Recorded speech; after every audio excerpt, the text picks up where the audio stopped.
Здравейте отново в този кратък видеоклип. Ще ви покажа, след като вече имате създаден модел, какви са другите функционалности на Tempo, а именно как да създадете събитие. Отивате на начален екран и за създаване на събитие имате три опции. Едната е тук добави събитие, Lexi Plus, и в самото дело, когато влезете, и оттам имате възможност да създадете събитие. Сега ще ви покажа от този бутон, който е горе на екрана. Избирам добави събитие. Първият начин е този. Независимо коя страница е активна, избирате този бутон. Натискайки бутона, системата ви кани да попълните данни, защото събитието винаги следва да е свързано с вече създадено от вас дело. В случая аз ще избера, да речем, това дело и моето събитие ще бъде експертиза, която трябва горе-долу да излезе, да речем, 11 март. И тук си задавам и част, в случая при експертиза не е задължително, но да речем аз давам един ориентировачен час по този начин. 11 часа. Искам да обърнете внимание, че системата е създадена така, че работи на принципа AM, PM, и по този начин вие задавате час. Ето, зададахме вече дата и час на събитието. Тук може да опишете, да направите някакво описание, какво конкретно очаквате.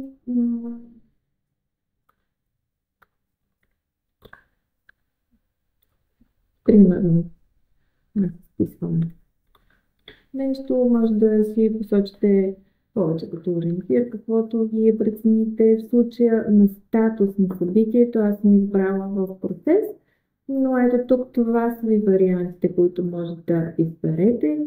Съответно може да прикачите и документ. В случая, ако натиснете добави документ, може да изберете да прикачите платежно или някакво решение, без значение размера на файла.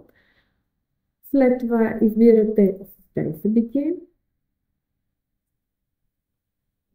и вече виждате в хронологията. Аз тук съм създала няколко събития. Ето имам разпит на свидетели, в съдебно заседание, експертиза, плащане, отново съдебно заседание.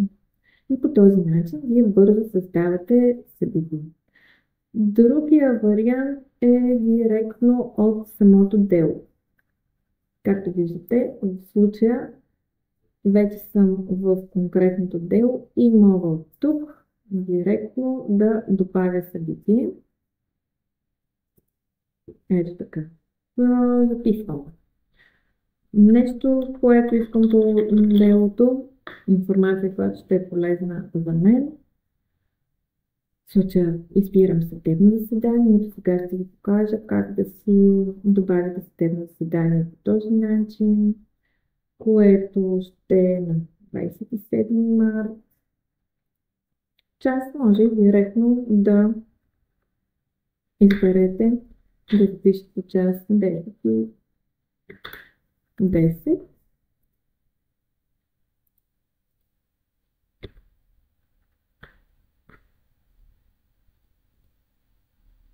И това, което трябва да направите, е съответно така, да избирате AM, ето това, което ще да ви покажа и е важно.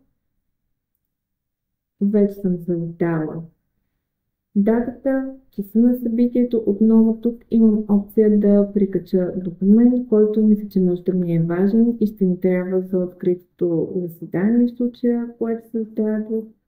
Избирам добави събитие.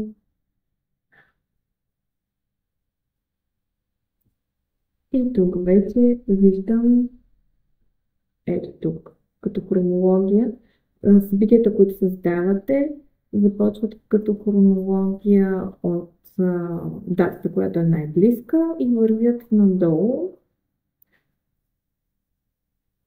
по този начин. И казах, че има още един вариант да създадете събитие. Ето аз сега, например, отново ще отидем на началния екран. Другата опция, която е изключително лесна и бърза, е тук чрез бутона Lexic Plus. Дописвате това, което е важно за вас. Избирате добавим. И ето отново тук може да изберете какво да е събитието. Да речем някакъв крайен срок ще отбележа аз.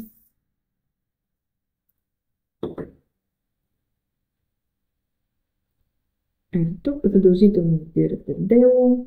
Избирам друг описание, няма информация за събитието. Ако искате, може да добавите още нещо. И това е по възможно най-бързия начин. Ние създадахме ново събитие от този бутон тук, Lexi Plus, което събитие отива директно, ето 12 марта, тук по конкретното дело. Надявам се, тази информация ви е била полезна. Хубав ден!